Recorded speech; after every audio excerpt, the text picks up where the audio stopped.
book is called Moji, and it's called an autobiographical novel. And so, and it's so funny to me because I feel like novelists spend a lot of time sort of defensive about their main characters not being them, sort of thing like this. And it's a work of fiction, and this is all make believe. But you sort of claim that. And so I'm curious, why a novel? Why a work of fiction as opposed to a memoir? What was it about the act of making something, or I don't know, what was it about the act of creation, I guess, that felt important to you? So when I started writing this book, I had in mind that it's going to be my story, kind of like a memoir that I wanted to write.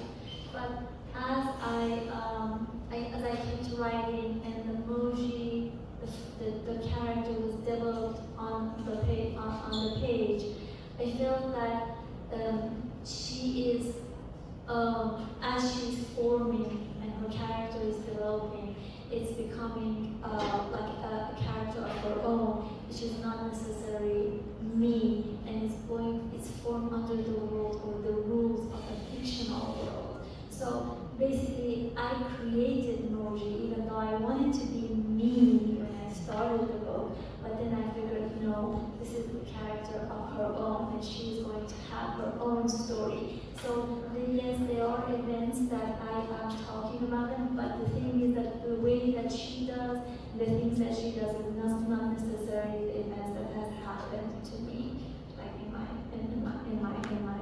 real life. So that's why I think that at some point I felt like, well, this is a work of fiction, and it might have started somewhere with my life experience, but it's not about me. I mean, it's about Moji and what a young girl, enthusiastic young girl who wants to learn, who wants to know, who wants to have a becoming young girl during the hard time of revolution in Iran. Yeah, I mean, it's so interesting that you say that you started writing a memoir, and then this girl sort of took on a life apart from you. There's something about the act of giving birth to yourself on the page almost. Like, there's a way of healing.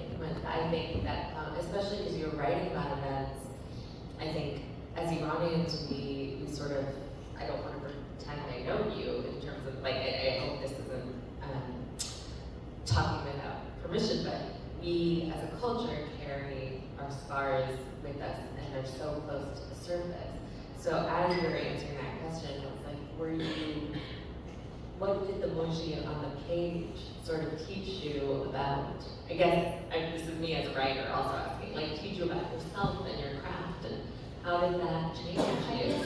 I guess so.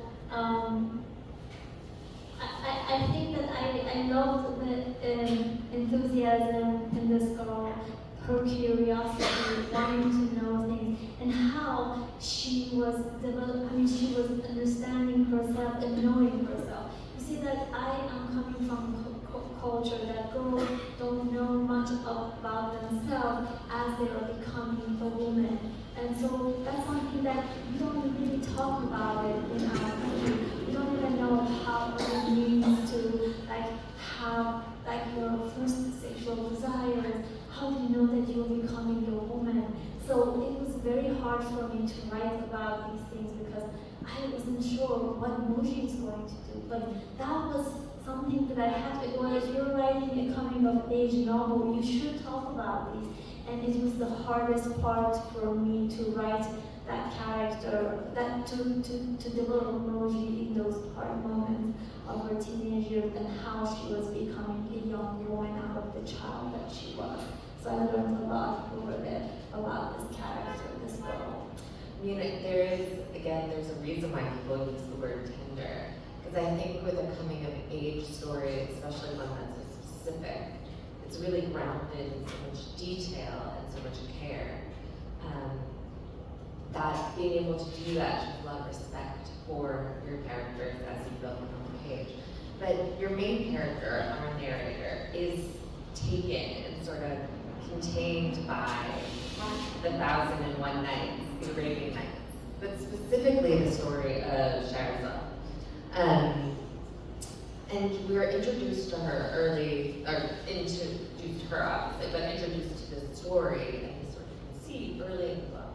And it literally contains the book. And so I think if you know anything about Iranians or Iranian culture, you know that we are epic people, like as in we sort of are shaped by our cultural ethics and the poems that are epic.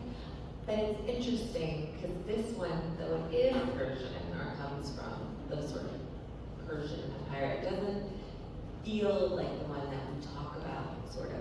It's not Shahnameh, or you know what I mean? There's something about it that sort of encapsulates so many cultures. I said this to you, it's not just Iran, but it reminds me of Iraq as a very big part of this. India, you'll see shades of it, and there's a way of sort of playing the entire region, the empire, essentially, and all the cultures that are contained in it, the diversity of it. So I guess I was wondering, as somebody who is the product of several cultures at this point, what was it about 1001 Nights? What was it that drew you as the author, but Moji, to this tale as opposed to another one? Yes, so I think that we are all bound to the events that happen in our life. So again, for me, why I was interested in this book and why later on Moji, the character of my book, became interested in this book is because it was just simply read to me by my grandfather when I was just a little girl.